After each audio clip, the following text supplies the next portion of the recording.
Alright guys, good morning, welcome back again to the channel. I hope you guys are doing well. As usual, back to let you know what's happening with the Super Eagles of Nigeria in the camp right now as we're preparing to play the Unity Cup final against Jamaica. uh, uh, in the previous video I let you guys know that it was going to be a Sunday match, but that's wrong information. I'm sorry about that. The match is on Saturday around 5 p.m. Nigerian time, so save the date guys. It's definitely a match that I think is going to be interesting, for us to watch.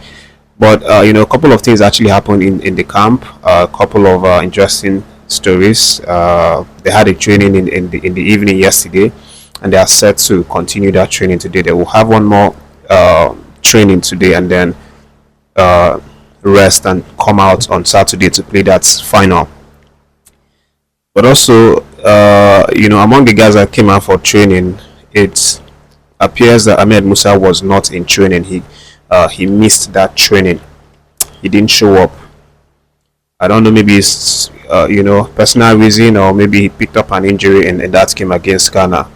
But for some reason he didn't show up. And then there's another noticeable event that happened in the camp, and it's the fact that the Brentford City young Nigerian defender Frederick Benjamin also was seen training with the rest of the Super Eagles stars, yesterday. And although he's not included in the list, technically he cannot play a match because he's not among the guys that were called. But it was just a normal training, whereby a youngster can join the training of the senior boys, and then exercise with them, learn from them, and things like that. And he is a player of Brentford City just as much as Frank Onyeka. So, and the training facility is Brentford City's training facility, because of course the match, all of the matches, even the one we played against Ghana and the one we're going to play against Jamaica, they will be played in the Brentford City Stadium. So definitely a good a good experience for the young man, Benjamin Frederick, because he's going to obviously learn a lot. And I've spoken about him a couple of times on this channel, when he joined Brentford, even before he joined Brentford City. So it's definitely something nice, and this man has been tipped to go on and become the future Super Eagles defender because of how good he is, and how promising he is showing that he can be. But again, we have the likes of Amos Obasogie, who the report now is that he's officially out of the Unity Cup because he wasn't able to secure his visa and other travel documents. So technically he was supposed to join the guys, just as much as CHRISANTUS was also being expected. But Amas has now rested his case, because it's not going to be possible for him to sort the visa thing out and then join the guys as well. So instead of that, he's going to now set focus on the friendly game that's coming up on the 6th of June. And in the same way, CHRISANTUS, who is like the last piece of the puzzle that we were expecting to join the boys in the camp, he's also now been ruled out of the Unity Cup. So there's no partaking in this competition. The final game against Jamaica is already almost upon us, so, and these guys are not in camp, so it makes sense why their names have now been kind of removed, or the possibility of them playing has now been completely shut down, because they are not in camp. They still have one or two issues. For CHRISANTUS, it's said that it's a personal reason that has made him to miss this Unity Cup game. So that was just what was said. But at the end of the day, but close sources are still saying that the man is going to make it to the friendly game against Russia on June 6th.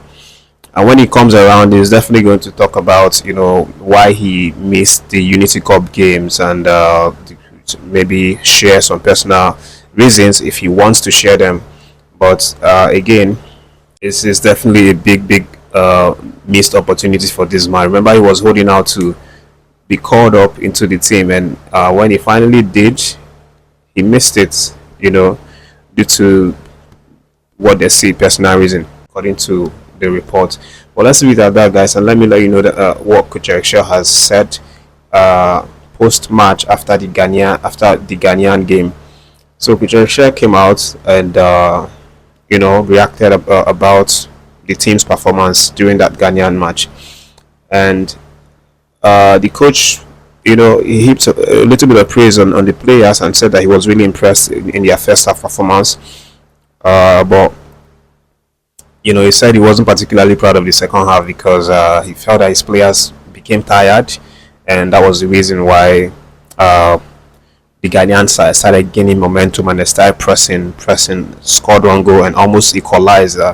At some point. But he's saying that he has not started getting what he wants from the boys. He's not started seeing the boys replicate his ideas, his philosophy, in terms of how he wants them to play. For example, he said that his style of play is pressing, high pressure game, high line, and then you are always on the front foot, attacking your opponent and marking them when you don't have the ball and making sure that you pressurize them to lose the ball.